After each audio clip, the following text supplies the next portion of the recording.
Chapter, the Six Out Calcio podcast. Once again, I'm joined by Danny, Francesco. Francesco, it's going to be an emotional one for you, I guess. Yeah. Starting one, emotional, a lot of things, but we'll save that one right for the end. So get ready for that one. It's going to be interesting. I myself have not heard Francesco or Danny. I've heard Francesco go off completely on them. We've heard a little bit here and there in group chats and some calls, but we haven't really heard his true opinion on the match. So we're also excited to hear what he has to say as much as you guys are. Obviously, we had the Serie A last week, which we still got to get into. So we'll start off with that, of course. We had Spezia-Benevento. Great match. And I'm just going to quickly recap like the smaller games, I guess you can say. But yeah, so Spezia-Benevento, I think Danny's going to like this one. A player has been rated highly for some time now. Roma's been linked him as well. Adolfo Gaik scored for Benevento. I think it was a good signing. I got to know him a little bit because I've been watching, highlights don't really tell the whole story, but I've been watching a couple of his highlights to get the gist of how he plays, and I've been keeping track of his stats and on Twitter and see what people are saying in Argentina before he came to Benevento because Roma wanted him, like I said. And I was excited to see him play for Benevento, and he scored. So his what do you think debut. about him? Yeah, I think he's a good player. He's still young. I think he's 20, 21, around that age. I always liked him because I used to watch a little bit of Argentinian games when he was on San Lorenzo. He's just a good player. He's a good striker. He scored goals in the top flight of Argentina at the age he is. You have to be somewhat of a good player. I always liked him and would love to always like to see him move to a European club. But he moved to Russia, so in Canada it's very hard to find Russian games unless you go on the site. But now he's in the Serie A, and he showed his quality against Spezia. Got the goal on his debut, Serie A debut, first start for Benevento, I believe. And he looks like a player that can fit into this league. He seems like a guy that can easily maybe pop in 10 goals, 15 if he's in form. And it's a good start for the kid's career and definitely one for Argentina to look out for in the future. Yeah, definitely. He looks like, I don't want to say Icardi, but he looks like more of a finisher than someone who's going to create his own shot, which I think is always good to have. Yeah. And Calcio, because obviously someone like Haaland, who can create his own shot a little bit, but he is more of a finisher, and I feel like we're seeing a lot more of those these days that are being useful for clubs because clubs they seem to be putting a big finisher in the middle and then creators around them, and it seems to be the formula to win right now. So maybe Gaik could be someone like that in the future. And yeah, great pickup for Benevento, and a nice draw actually for Benevento against Spezia. We also had Udinese-Sassuolo. Udinese lately, they've been looking good. 4 games in a row unbeaten. Luca Gotti seems to really have turned things around and really put their talented players in the best position to succeed. I think, Danny and Francesco, you guys might agree with me or not, but I think Udinese have a lot of talent on their team in different areas on the pitch, but I feel like they haven't been able to the manager hasn't really been able to get the best out of them all together at the same time. And I feel like lately we've been seeing that. The team seems to be connecting more, and because of that, the results are coming in. 2-0 win over Sassuolo. Sassuolo is never an easy team to beat. They're a tough team. Going forward, they play aggressively, and Udinese handled them pretty well. Their last defeat was to Roma, which was, 3 weeks ago maybe? Around there. And since then, they've been a force to be reckoned with, and big win for them. Anything you guys want to add to that? Yeah, the boys in black and white just keep on scoring. From Juve to Udinese, they show their quality. Llorente and Pereira, good to see them on the scoreboard together again. And I was surprised Sassuolo couldn't at least get 1 goal, if I'm being honest. But Udinese deserved that win. Yeah. Yeah, definitely. Yeah, no, it was a great result for Udinese, especially playing against Sassuolo, who got a huge point against Napoli heading into this match. They looked incredible against Napoli. Then this game they didn't look good at all. But I can give Udinese a lot of credit. Like you said, Luca Gotti he's doing a very good job with that team for the way that they've been playing. They have some good players too, and I've said too, in and out. The Paul's their best player by far, and yeah, 100%. He was their best player on the pitch against Sassuolo too. He's just a very class player. And I believe he's easily, if you go look at the list of top 5 Argentinians in the world currently, he's in that top 5. He's just been incredible for Udinese this season, and he deserves a bigger move, in my opinion. I feel like he should be on a bigger club, but that's up to the business aspect of Udinese if they want to sell him at the end of the season. And big result for Udinese, and especially because now they're close to the bottom of the table. They just have to keep getting points to avoid the relegation. Yeah, and it seems like they will avoid it if they keep this up. 4 games unbeaten. It's no easy task, and they've done it. So, congrats to Udinese. Crotone-Torino, 4-2 for Crotone. Simi, he has 10 goals now this year, which is impressive. Another player I really like is Recap. He's scored as well, so he's a good player. I've been liking him for a while now. Una scored a beauty, so I'm sure Danny will get into that one as well. I'm happy about that. Beautiful. And a player I've been very highly on, and I've been speaking about him a lot on the podcast, is Messias Jr. He impressed me again. He also got an assist. Good to see that. Torino should be embarrassed, if I'm being honest. They're putting their fans through a lot of horrific matches to sit through. They seem like a chore for them, to be honest, because Torino, their fans don't deserve this. I think they have a really passionate fan base, and over the years they've been let down continuously, and this year is probably the worst one they've had to sit through. I feel bad for the fans. They don't deserve it, and with the way they're playing, they deserve to be relegated, and 4-2 to Crotone, there's no excuse for that. It's been dreadful all year. But yeah. You guys have any thoughts on that one? I just want to say, very impressive display from Crotone. They got the job done. Beautiful goal from Unas, who I like the kid a lot. I feel like Napoli, he didn't have a lot of chances to shine, but when he did, he played pretty good, and he was just the way he played at Napoli. He was pretty good at Napoli, but again, he didn't have any chances because of the quality that we had at the time. But he's someone too that next season I wouldn't be surprised if Napoli keep him and use him as a backup left winger. He's been playing very good since he moved to Crotone. He's been scoring. He's been creating a lot of chances. And he's just a player that he's very good at dribbling and causing defenders problems. And again, going back to Torino, that's a team, I don't know what's happened to them. A few years ago, they were competing to get into the Europa League, and now they're battling out for relegation, trying to stay in the Serie A.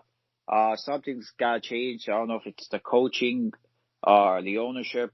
Just the players are not as good as people think they are. And it's sad because they have a guy like to see how that they're not playing too well, and who knows at the end of the year if they get relegated. I think Belotti is going to be the first one out the door. Yeah, definitely. I feel bad for Belotti as well, man. That guy has been so loyal and has given so much to the club, and I just don't think they've built a good team around him and good enough for them to even do anything. I feel like if you add a couple more players and a better coach, I feel like Torino could maybe get a Europa League spot, maybe, or fight for it at least, or be in the conversation, but they just haven't done anything with their team, and Belotti's got to go. They relegated, if they stay up, doesn't matter, he has to go. I think it's about time now. They could add 100 mil for him, to be honest, when he was like 23 maybe, when he was younger. They could add a lot of money, so. Yeah, Torino messed up. Just for him to stay at the club too, shows his loyalty to the club. Yeah, definitely. And I've said it on multiple occasions. I'd love to see him at Roma, and hopefully one day I get to see that. But moving on now. Same with me with DePaul. I would love to see DePaul at Napoli. That'd be great. We'll see. Yeah, of course. Moving on now. Fiorentina-Parma 3-3. This was a goal fest. Both teams been underperforming this season. I think it's fair to say. Parma thought they had the match won after Inglese played a pretty nice ball through to Mihaila, and then he slotted it home. So at that point, I'm like, okay, the game's done. Parma won this one 3-2. But nope. What a crazy game. I can't get over that one. I really enjoyed it. But at the death, Petzela went to play in a desperate last gasp cross in, and I don't think he expected anyone to get to the end of it. Just, put it to the ball and you never know what might happen. And it paid off because Jacoponi put it in his own net. So Petzela kind of saved the game there with his desperate cross, last gasp at the end, and he saved them points. So that was huge for Fiorentina. Lost to Parma would have been horrific. Like I said, both teams have been underperforming, and I guess a draw isn't bad for either of them, but I feel like both of them needed to win at the same time, so it was one of those tough ones. But if you're a Parma fan, you're kind of annoyed with that own goal, to be honest, from Jacopone. It was just a desperate cross, and it wasn't really dangerous at all, to be honest. And he kind of panicked there, and what happened. So. And if you're Fiorentina, you're relieved that went in after the circumstances. Yeah. Man, Petzela, that guy just looked up at God as he crossed that one in as it was falling. It's like in football, the Hail Mary. That's the definition of a Hail Mary right there. Do you guys have anything to add, or should I move on here to Samp Cagliari? Just all I gotta say, back-to-back weeks, there's been crazy games in the Serie A. And same scoreline too, Napoli-Sassuolo and Fiorentina-Parma. That's game of the week for me. Most entertaining game, I would say. Very entertaining. Yeah, after Mihaila scored, I thought it was done, and then I saw that, which you don't see a goal that late into the game often, especially an own goal. And usually an own goal you see off a shot or something, but no, that was an awkward one. The ball was almost going out of bounds for a goal kick, I believe, and Petzela just dove in and played this desperate ball, and it worked. So yeah, kudos to him, and that shows that you got to fight to the end, because you never know, he might be able to pull it off. So you got to play till the whistle blows. That's what the saying is. The saying play till the whistle blows. Definitely. And like you said, we saw the same thing with Napoli-Sassuolo. Right at the end, Manolas made a foolish attempt to get the ball there, and then Sassuolo tied it up, and kind of the same thing. Oh, my God. But, yeah, sorry about bringing that one up. But I know, I can't even celebrate a week without hearing that. But, yeah, we'll get to Napoli soon. I'm sure you have a lot to say about that one. But, moving on now, Sampdoria-Cagliari, 2-2.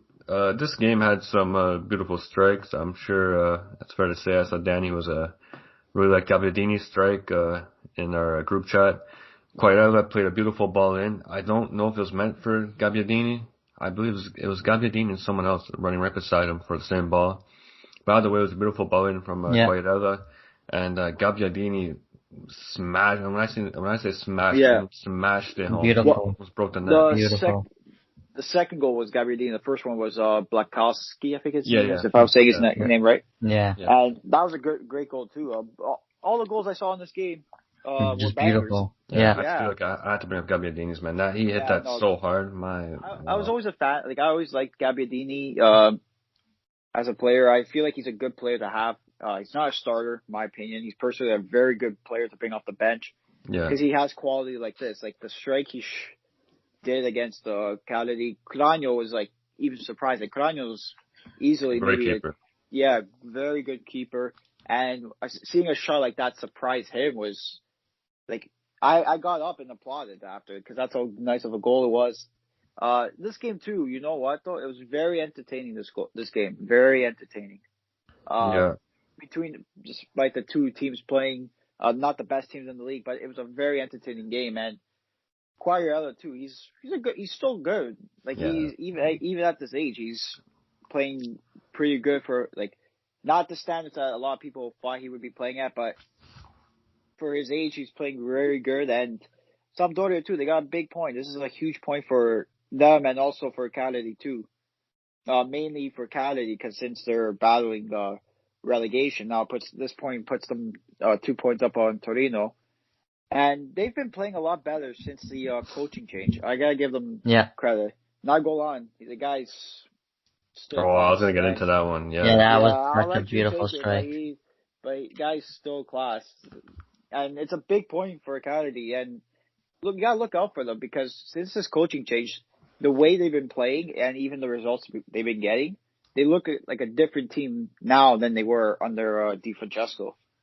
Yeah, definitely. And speaking of Nangolan, obviously as a Roma fan, he means a lot to the club and our fans, and he'll always be a Romanista at heart. He's said it on multiple occasions, and to see him so happy after that strike really made me smile. I was really happy about that one, and that's something he's capable of. There's some players where no matter how old they get, there's always that one skill they had when they're prime that they'll always keep with them. Yeah. It'd be like Totti, for example. Totti, when he was 40, he was still playing passes in like he was in his prime, and even Pirlo, before he retired, his passing ability was still there. And Nainggolan, his shooting ability will never go away. This guy can hit it from anywhere, and you always got to be aware if you're a keeper playing against him. So Yeah. that was a huge point for Cagliari there, and sometimes something like that is what the team needs to really come together and move forward in a positive way, and hopefully change the year around for them. So credit to Ninja, and I was happy to see that one. Yeah, I always thought after that Gabbiadini strike and it was counting down the 90th minute, I was on the phone with my friend Andrew there. And I'm like, okay, yeah, the game's wrapping up, and then Nainggolan just strike down. I'm like, holy shit! I reacted like Juve scored for how like nice the strike was and how I wasn't expecting it at all, and it was a big moment for him for sure, and for the Cagliari fans to celebrate with him. Yeah, and even Francesco not gonna like this one, but the shot kind of looked like the shot we saw yesterday, but we'll get into that later on. But to me, that kind of looks like the direction kind of looks similar. It's on a different side of the pitch. But anyways, it's kind of funny because Francesco, you're next. We got Juve-Lazio here, and you always take the Juve game, so cover this one. Yeah, going into the game, I was pretty confident Juve would get the result, not at the magnitude that they did though.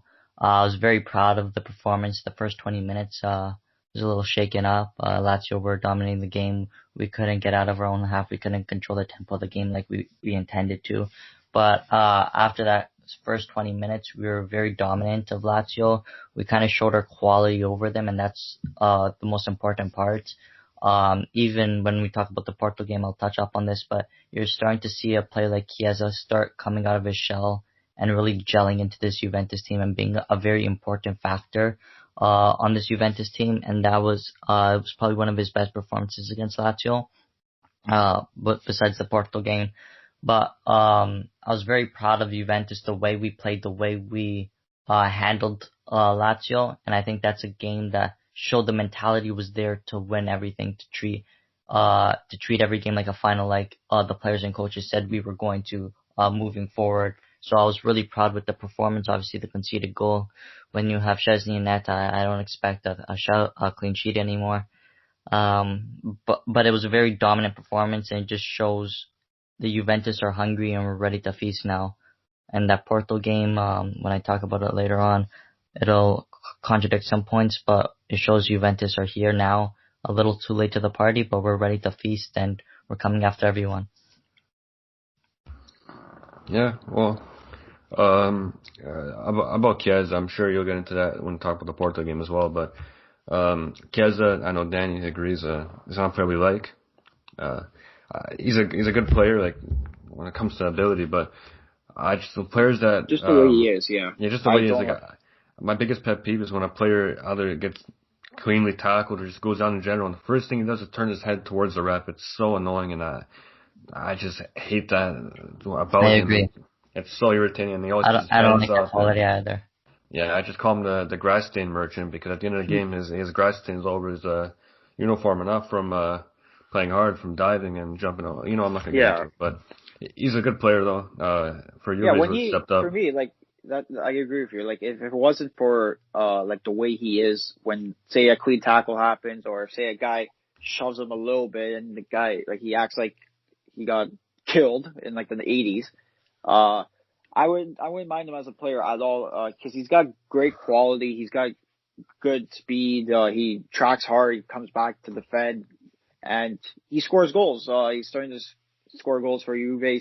He's their best player. As of late, he's been Juve's best player, and he's just a good player to watch. But I personally don't like him the way he is on the field.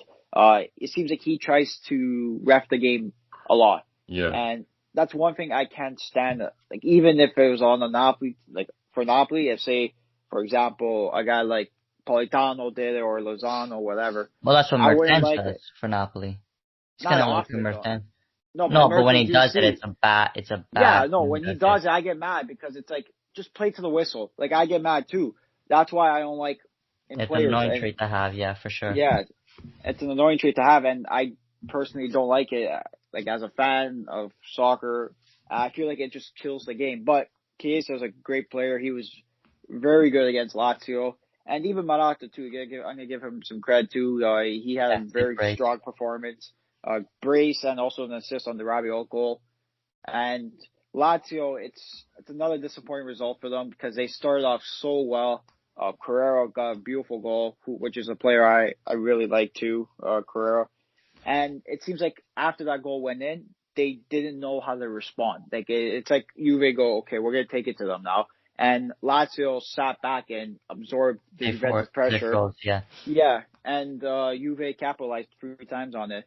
And this is another game too. We have to worry for, as an Italian fan, if Immobile is going to be our striker, he's got to show up in these big games. It's been a few games now he hasn't shown up in these big games, and especially against Juventus, I half the time I forgot he was on the field. He took I think he had one shot the whole game, and I'm not going to rip into Immobile because personally I don't care about Lazio at all. Like they can win, lose, I don't care. But to see him as our potential starting striker not show up in these big games, it's kind of concerning because you need these big players to show up, and especially in the Euros, you need a striker that can score if you're going to win the Euros. You need guys that can score, and if your striker isn't scoring, it's not going to look good for the team. So he has to start picking it up in these bigger matches, and it's a big result for Juventus as they're still pushing for the top 3 and even pushing for Scudetto now since they won this match. And it's going to be interesting to see what they do now, especially after the disappointment of yesterday's match, to see where their mentality is. Yeah, and on Immobile, like I'm not trying to start this whole Euro Cup starting lineup prediction debate and all that, but I just want to say quickly, I won't be surprised if we see Zaniolo as a false 9. We saw it for Roma against Inter. It worked out pretty well. And I feel like having players like Insigne, Chiesa, Zaniolo, Moise Kean, guys like that who can create their own shot at any time, I feel like having 3 of those group of players I just mentioned on the field at the same time is so dangerous because for a defense, you always have to be concerned. This guy can take me off the dribble any time, create his own shot, play to it's so much to worry about if you're a defense. And I feel like and you know what, Spain did that too last Euro. Yeah, they did the same thing when they won in 2012. They didn't have a proper striker. I think David Silva was playing as a false 9, if I could recall. Like they didn't have a proper striker. Yeah, and the thing is with Zaniolo too is that if you want him to play as a proper striker, he can. He's 6'4", 6'3", 6'4", but he's 6'4". He's quick, and he has all the attributes to be a proper striker. We need him to at some point. So I feel like there's a lot of adaptability this Italy squad is going to have. And if Immobile is not showing up, I think there's a lot of solutions to fill in the void he's going to leave. So him playing bad does not worry me at all. Belotti, obviously, he's not the best national team either, but in my opinion, he's better than Immobile. He has more goals in less games. It's just a fact. You can go look at it yourself. And I just think Immobile, as time goes on, if he doesn't wake up, he's going to slowly find his way out of this starting 11 for the Italian national team. So, if he doesn't wake up soon, he might not even be on the team. And you know what? It's been years now. Like I know Danny mentioned, like it's been a couple of games. To me, it's been years now that this guy's been disappearing in big games. And if it's not a penalty, then and you look at this year. Now Lazio only has 5 pens, I think, 5 pens this year. And look at Immobile. So it's kind of a correlation I'm saying. That's all I'm gonna say. But moving on from that, Roma-Genoa. This is an important game for us, Roma fans, and we really needed to win this one. The Fiorentina game was a close call, and the Genoa one was basically the same thing. To be honest, I had the same feeling. Genoa sat back. They welcomed our pressure, and they tried to get us on the counter. A few times, Destro kind of shook up our defense a little bit, but nothing too serious. Genoa didn't really have any great chances until Scamacca came in towards the end. He had that volley, which kind of worried me, but wasn't really going to go in. It was from far out, so I'm happy with the defense. Smalling and Mancini together when they're on, it's very hard to score on us. And in most of the big games, we haven't had both of them, so you can kind of see now why our defense makes so many errors in big games. I feel like Smalling is a difference maker in this team, and he's been out quite a bit this year, which is disappointing, but he seems healthy now. He played a full 90. He was arguably our best player, maybe top 3 for sure in that game. And I'm excited to see going forward. Once Ibanez comes back, we're going to have our Smalling, Mancini, and Ibanez defensive line again. Can't wait for that. It's been a while. And coming up, we have a lot of big games, so I think now is the perfect time for them to come back. One thing I'm worried about is Veretout. This was our first game without him, and you saw a big difference in the way we played. Our midfield, it doesn't connect to the attack without Veretout. He brings the ball up, he helps he does so much, Veretout.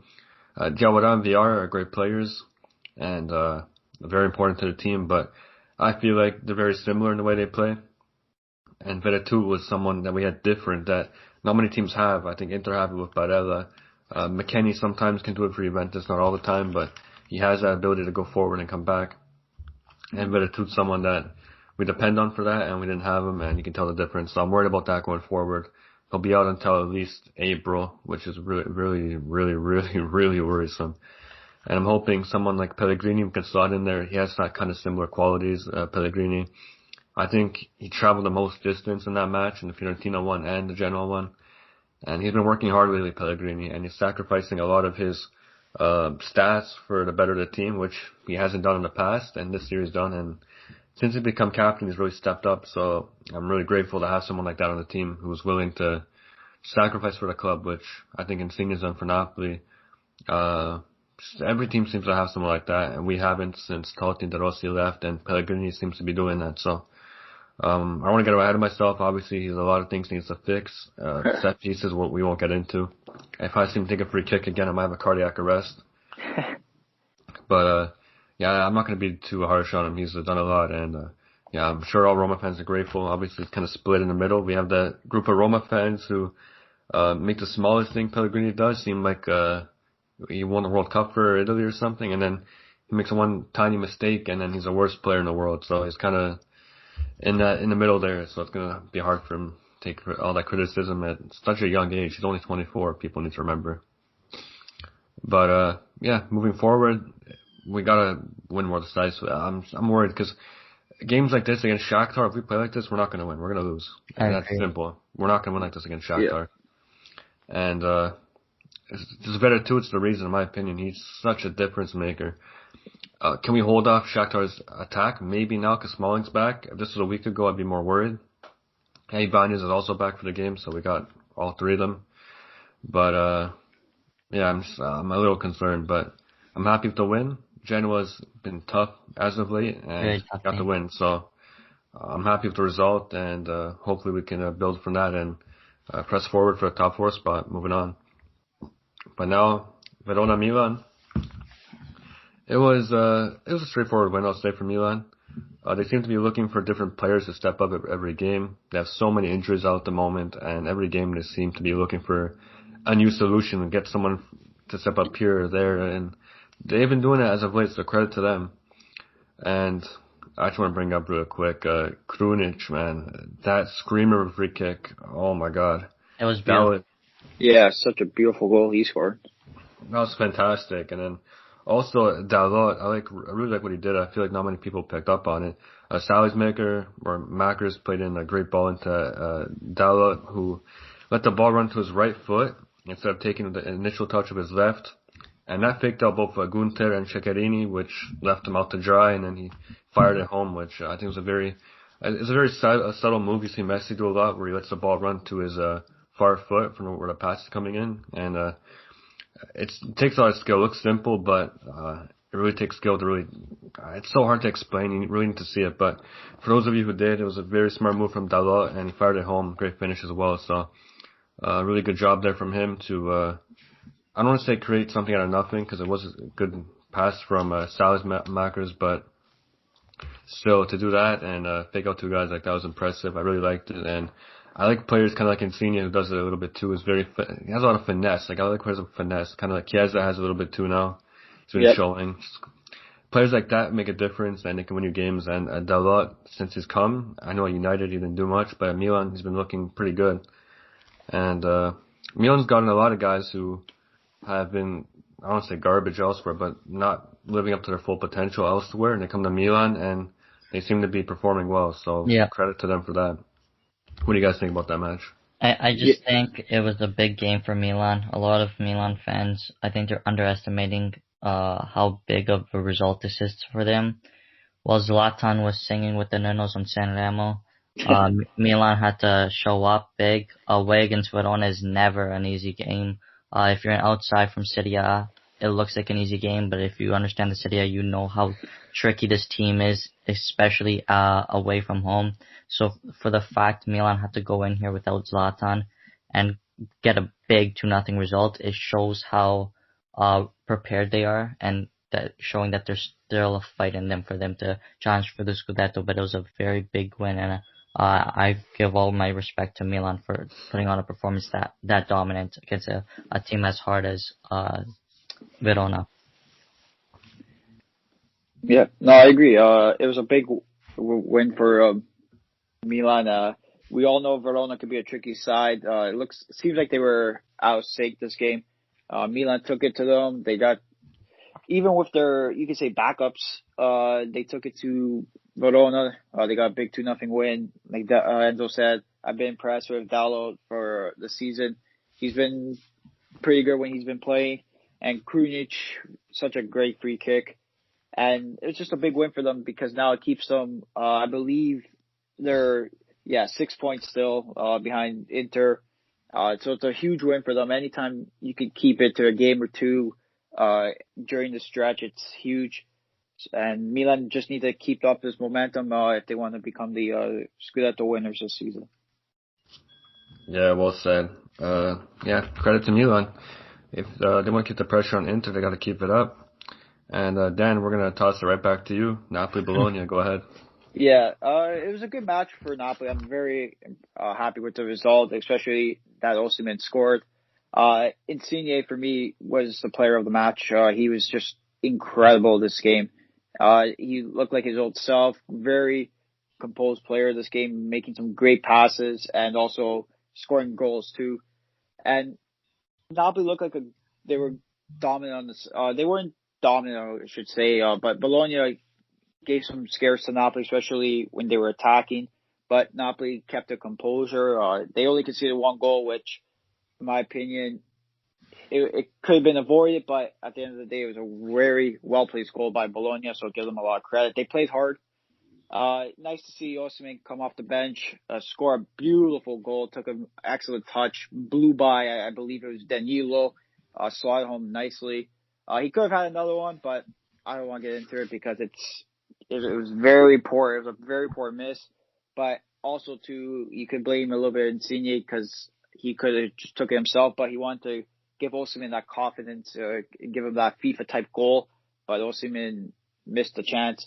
It's a big win for us, especially now because we have big matches. We have Milan this weekend. We have I believe Roma coming up, and also Juventus on the 17th. So these are big matches that Napoli need to get points prior to, this is good. These matches coming up are going to determine our season, if we're going to be able to contend for top four, or if we're just going to sit at fifth or sixth place. So these are big matches, and a win like this is big for us as well, especially now that we have Lozano training. So he's going to be an impact to look out for off the bench. And it seems like Osimhen has his confidence. Hopefully he has confidence these games coming up, because we need him to be amazing, and we just need the team to perform well. It sucks too that I was very excited to see Gulam when I saw the starting 11, but he left the game with a partial tear in his left knee. It doesn't look good. I think this could be that could be his final game for Napoli. Maybe could be his final professional game if he decides to retire. It sucks because he's such a good player. He was such a good player for us. And during his prime, he was easily a top 3, maybe even the best left back in Italy. And to see him suffer the injuries he has, it sucks. And I just wish him a speedy recovery. Hopefully he can come back stronger. And, so now Napoli are down to one left back. Miro Rui, or Chiesa, you could say, came in, and again, disaster. But I won't get started on that. It was a positive result for us, and I just hope we can continue this momentum heading into these big 3 matches coming up. Yeah, well said, well broken down, and definitely, Dan, big game between us two coming up. I know Roma has Parma next week and then Napoli's next up, so it's going to be an interesting one, definitely.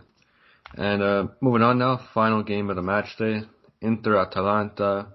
Obviously, I'm sure Francesco, Milan fans, both fans of both clubs were really hoping for at least a draw or an Atalanta win. Yeah. I know Francesco, I kind of know what he's going to say because we spoke about this ahead of time, but a very important win for Inter. These are the wins that you need if you want to win the Scudetto. Games like this, you just need to win. I know it's not that easy. It's easier said than done, but you just need to win, plain and simple. And they did. 1-0 win. They grinded it out. There's actually a funny play I kind of want to bring up between Cristian Romero and Sportiello. Romero played an awkward ball back to Sportiello because he's being pressed by Lukaku, which credit to Lukaku. He does that quite often. He works hard. And he was pressing Romero, and then he put a funny ball back into Sportiello, and then he almost went in his own net, and Sportiello had to jump and header backwards over the bar. So that would have been an interesting own goal. He almost chipped his own keeper, but yeah, great pressure from Lukaku there, and he would have got all the credit there if they scored. That was well done by him. And Romero, another guy I want to talk about. I know Danny's spoken about him quite a bit in our group chat we have. Romero has really improved defensively this year. And I'm impressed because he's always had the physical ability, the passing ability, the goal scoring ability, of course, from the corners and all that. He's really good at heading the ball. And this year, it seems to really developed his defensive side, which as a center back, you really hope they know how to defend. And he seems to have improved a lot on there. And if he has all those attacking abilities for a center back, and then you add on the defense, he can be an elite quality center back. And despite that little I don't want to say miscommunication, but awkward ball to Sportiello. He had a nice game today. Today, what am I saying? That was on Monday. Yeah, and the game, yeah. Yeah, during the game. And another thing, Skriniar did a really good job there cleaning up the mess in the box. It was a corner, and then he put it away. It was kind of like a big mess. Everyone Atalanta's trying to clear it, Inter trying to shoot and get the ball in. Everyone's like 3 guys on the ground. It was a mess in there. And then Skriniar put the ball away with a nice half volley to the bottom corner. Well done by him. You don't really see it from a center back often, who followed the ball the entire play and found space to get the half volley off, and it paid off. He got into the win. Skriniar's been criticized quite a bit. I feel like since the rise of Bastoni, people have kind of put, I'm not sure Inter fans have, but fans of other clubs really put Skriniar to the back burner. I kind of feel bad for that guy because he was so highly touted.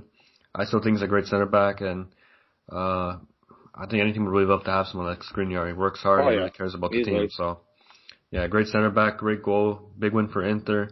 And Dan, before you hop in here, I really want to hear what Francesco says because I know he's fuming at Gasperini. So let it go.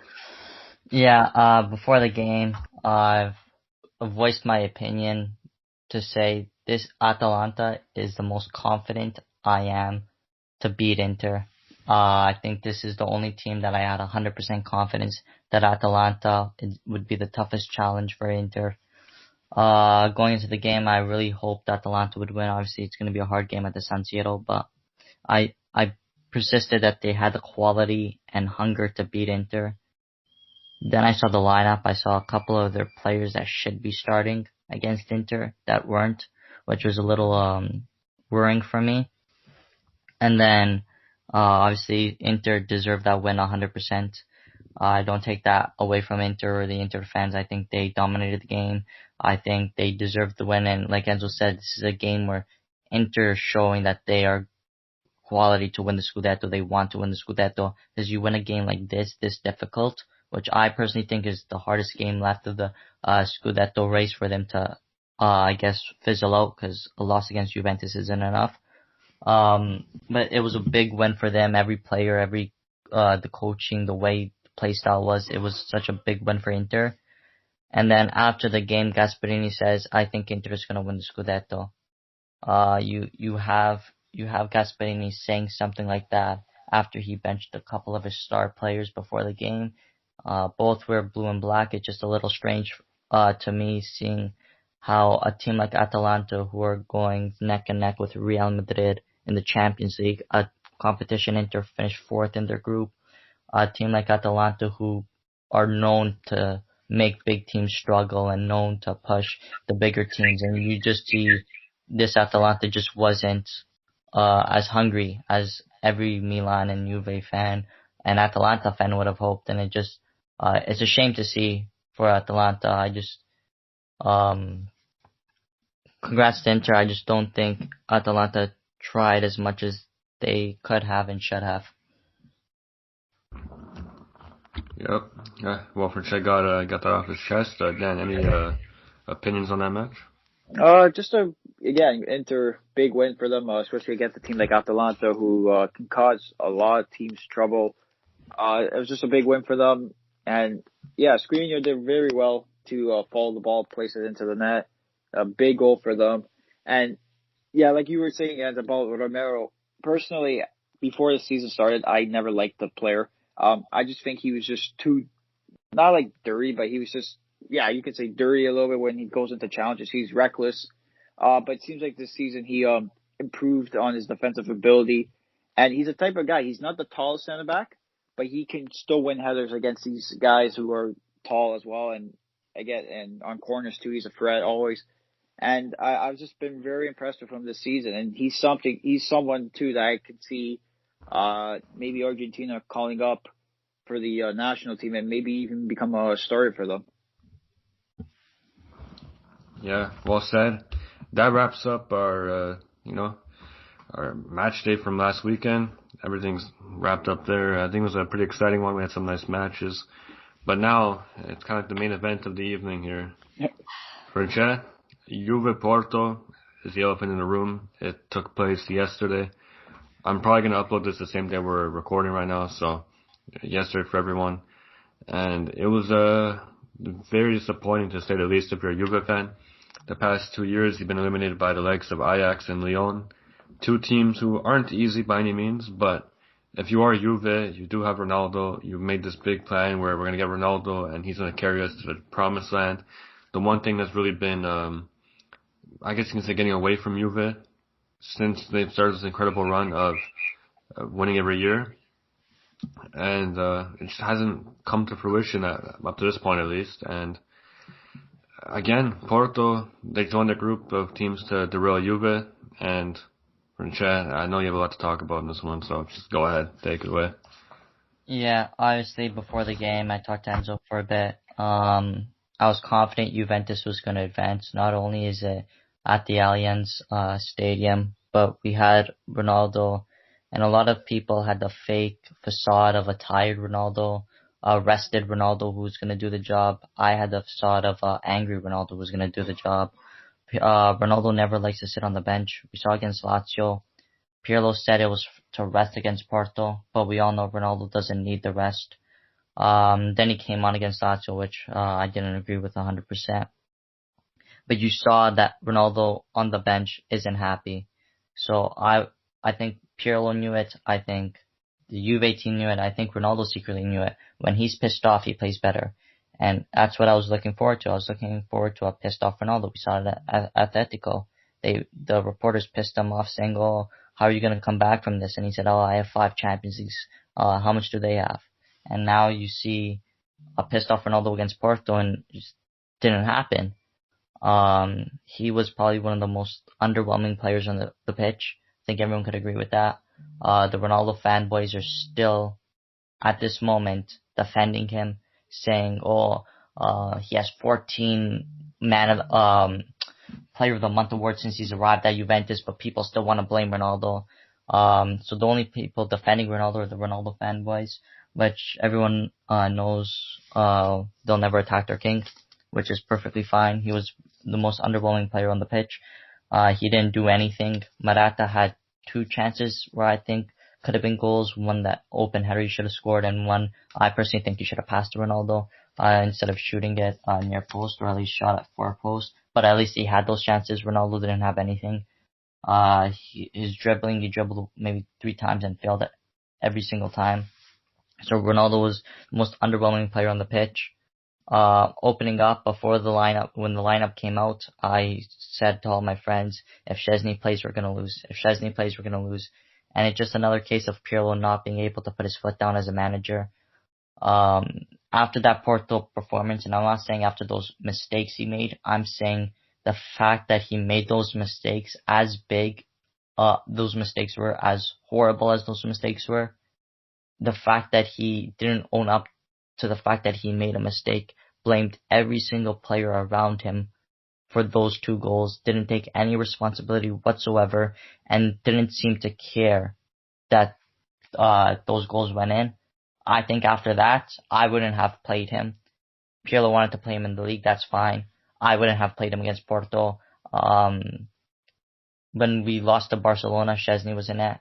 When we beat Barcelona, Buffon was in net, got a clean sheet.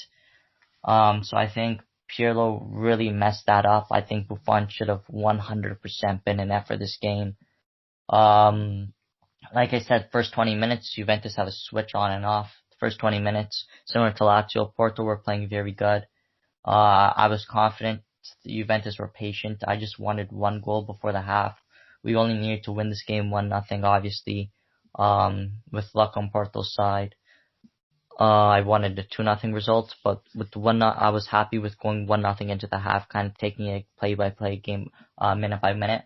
And that didn't happen because Di Matteo decided to do a clean challenge in which the attacker brushed into Di Matteo.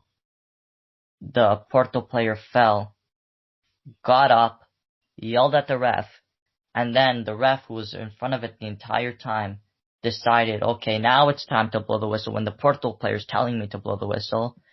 And a stake this big in round of 16, leg 2, where this away goal is so crucial to the match. You would think we have technology, video assistant referee. You would think we have that technology. Might as well check it. Might as well have the referees in the earpiece speak to the ref saying, hey, I think you should check this out, but there was none of that communication going. He gave the penalty, didn't check it. I didn't see him check his earpiece at all for any feedback, but that penalty shouldn't have been a penalty in my opinion. Oliveira scores it, and now Juventus are kind of on the back foot. Porto are playing 10 men inside the box, and it was one to be very worrisome for a lot of Juventus fans. The first half ended. We had chances. We couldn't finish.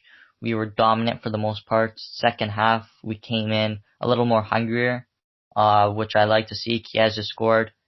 And one thing that pissed me off, I think I had Enzo on the phone with me during this goal. Instead of celebrating, I was yelling at Chiesa for not picking up the ball, thinking that that goal is making us win the game.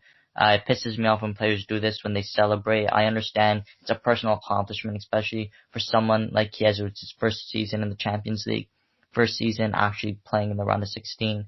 It's a personal accomplishment for him, but at the same time, you have to worry about the team. And the fact that he's celebrating showed that he's not ready to sacrifice himself for the team, which is a shame because I think he was our best player, attacking wise. Then Taremi, within 2 minutes apart, got a red card, 2 yellow cards. I think he almost gifted Juventus a win after kicking the ball away stupidly.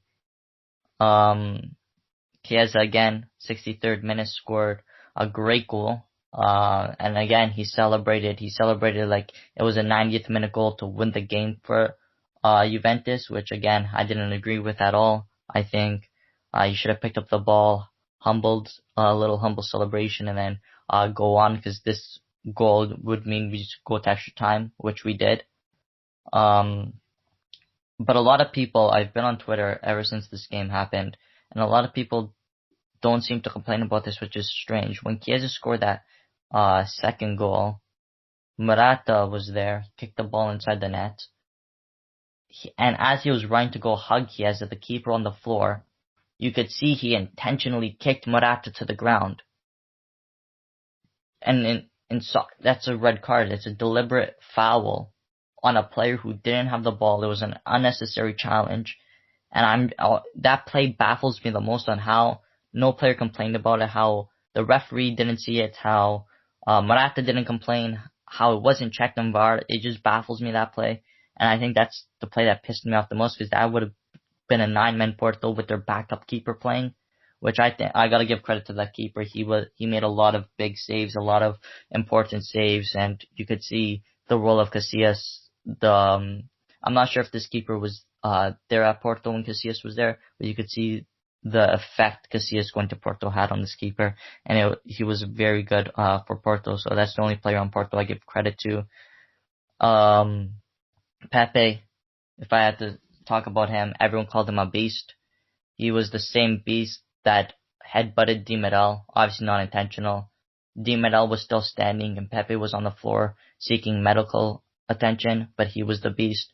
Pepe also faked 5 head injuries. Usually we're not talking about American football here. Usually when we talk soccer, if you're facing 5 head injuries to the fact that you're wasting 2 minutes of time because the medical team needs to come and assess you for your health and safety, usually, the coach and the medical staff would say, okay, this is the 5th time now, we're taking you off, you're not fit to play.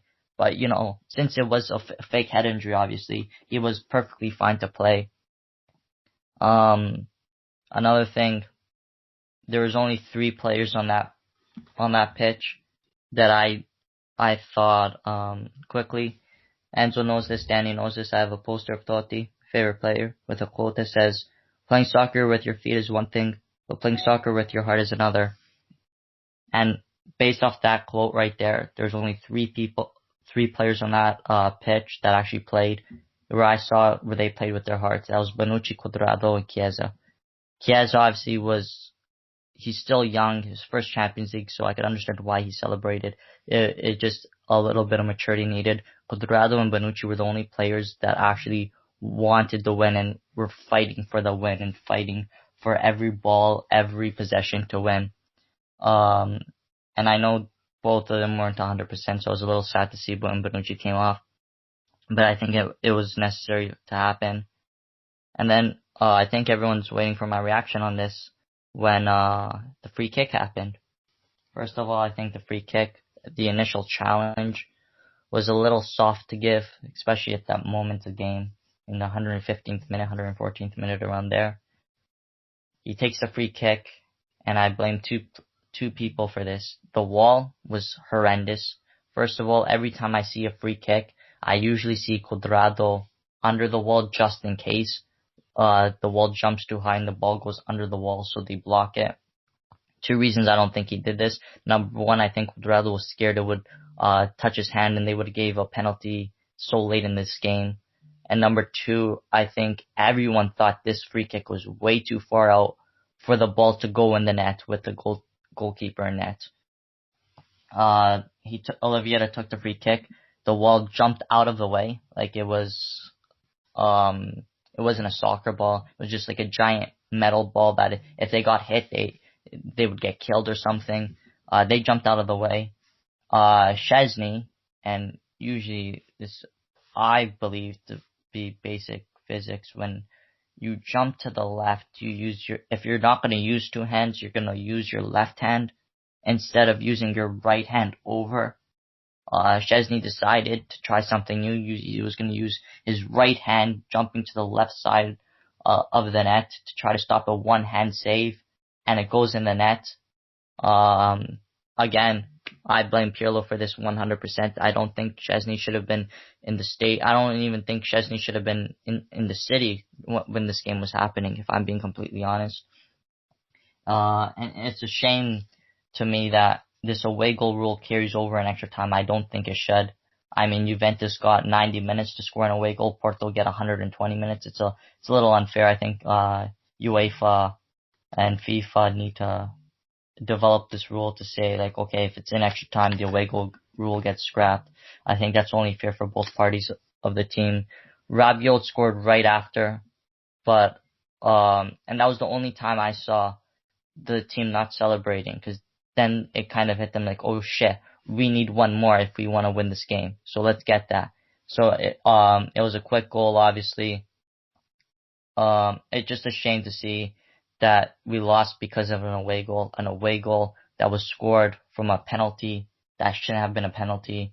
It's a shame to see that in the first leg the referee didn't give Ronaldo a penalty in the last minute when he should have. That would have won us the game. That Cuadrado chance, if it only it was a little lower, that hit the crossbar. Chiesa, if it was great defending by Pepe there, a guy who had previously taken 4 head injuries prior So good to see that he was 100% okay and didn't have any head damage at all, even though he faked it. It's just a shame to me. And the one thing that pissed me off the most is the ref. The second time we had a Dutch ref that kind of messed us up. I don't know if they're mad at the ref for leaving the Netherlands, coming to Italy. I don't know what they have against us. They have a Juventus against their agenda for sure. But it's kind of, I did a little digging, and it's kind of interesting to see the last controversial game this ref had was Manchester City versus FC Porto. So, I mean, it's kind of, I don't know if this ref's on Porto's payroll, but it's just a shame to see Juventus go the way that they did. Obviously, the team played amazing. The midfield did their job. Sandro did his job. The defense did his job. Only 3 players went above and beyond, and that was Chiesa, Cuadrado, Bonucci. And the only player I would say that played like shit was Szczesny and Ronaldo. Maybe Morata had a below average game. So it's just a shame to see the way we go like that. And if the proper calls were made, how it could have been different and how we could have been through. But nonetheless, we're out of Europe now.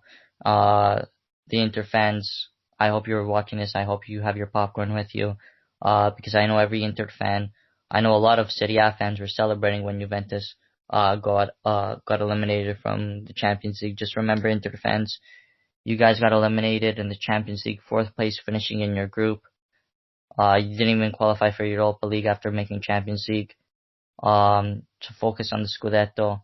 Just remember, if you guys do lose this, because this is your Scudetto to lose, if you do lose the Scudetto, all hell will break loose. You guys are going to be crying when Juventus are crowned champions of Italy eventually. So enjoy the moment now, enjoy the highs now, because when the lows come, they won't stop coming.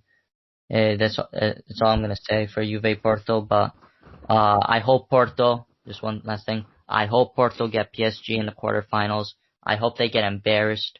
I hope there's an investigation on them, because the fact that UEFA gave this rule of 5 substitutions because of the COVID pandemic, 5 substitutions is half a team. That's more than enough substitutions you need for a full soccer game. That's 120 minutes including penalties.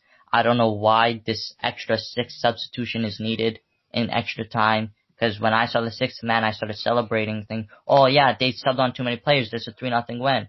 And then I look into it, you're allowed a 6th substitution. I think that's unnecessary. I think that rule needs to be changed. The offside rule needs to be looked at. When Morata was offside, if he looked to the left, he would have been onside. But since he looked to the right, he was offside. It's ridiculous. But Porto, congratulations for going through on faking head injuries and being on the rest payroll and having an extra player, Wojciech Szczesny, a player who, if I ever see in the city, I'll be pissed off. I really hope he leaves the city immediately. I don't care if we have to terminate his contract, give him up for free. I don't want to see this player ever be represented by Juventus again. But congratulations, Porto. You'll be eliminated in the quarterfinals anyway, and hopefully Atalanta could make Serie A proud. Well, to start off, I'd like to congratulate Francesco for the new record of longest rant in 6-set history. Thank you, Enzo. I still got to calculate it, but that had to be around 20 minutes or so. That was interesting. Francesco, we appreciate the second by millisecond breakdown. Yeah, just one last thing. This is the day after the Juve Porto incident happened. So I'm a little more calm and more composed, kind of had time to reflect and kind of take everyone's point of view in from Twitter, Instagram, rewatching the game over and over, just analyzing the game. If you want to hear my raw, absolute raw reaction, the 3 cultural tears I recorded on the night of the incident happened. So if you want to hear a little more raw reaction from me, be sure to check that out. It should be up in the next couple of days. Take a look out for the 3 Culture Tears podcast if you want to hear my raw reaction. Yeah, definitely do that one if you found this one entertaining. Yeah, I really don't have much to add to the Porto Juve side of things. That was incredible. He's clearly bothered by what happened. He has his I guess theories and thoughts about the refereeing and officiating. Obviously, it's not the best, but what can you do? It's what we got to live with now. Well, I mean, Yeah. the Champions League is supposed to have the best referees across Europe, kind of like the World Cup. You kind of have to have the best referees, the best officials, and to see the last Dutch ref that was very controversial to us be a part-time police inspector, that doesn't seem like an elite ref to me. And to have this guy who's had controversy after controversy game, again, it doesn't seem to see an elite ref in the Champions League. So I think both these refs need to be I think all Dutch and English refs need to be investigated carefully to see if they're fit to ref big games like these. Yeah, I think we got a detective on the podcast now, so yeah. I think as we move on to one more thing before I wrap up. It's the longest podcast we've had in quite a while now. So to wrap up, I say we're going to talk about the Europa League. Well, we got Manchester United against AC Milan. We got Roma-Shakhtar. We got some great matches to talk about right now. So yeah, just get everyone's opinion quick. Dan, what are you feeling about the Milan and United game coming up? What are you expecting? I know Milan have a lot of injuries. I don't know if Zlatan will be back in time for the Milan match. I know that Çalhanoğlu might be missing the match. Theo Hernandez might be missing the match. So I think the first leg, United could take it. But I feel like Milan could advance overall over the tie. And I think Roma will advance over Shakhtar. Yeah. Well, I'm hoping Roma can make it through. Yeah, when it comes to Milan against United, it's going to be tough. Milan has quite a bit of players out at the moment. You can see in Serie A, they've been looking for different guys to step up, and Europa League will be no different. It's going to be tough for them. United's a tough team.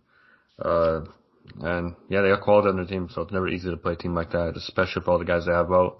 I think Milan has Zlatan, Theo Hernandez, Rebic, Benacer, Mandzukic, and Çalhanoğlu. If I'm correct me if I'm wrong, but I'm pretty sure those are the guys that are out, at least the important ones. And yeah, for Roma, I'm excited. I think Shakhtar is a challenge that we've seen many times in the past. As a Roma fan, we've played them quite a few times throughout the years. One thing I'm interested to see is Fonseca. He managed Shakhtar, and he knows them well. So Braga, they're a tough team.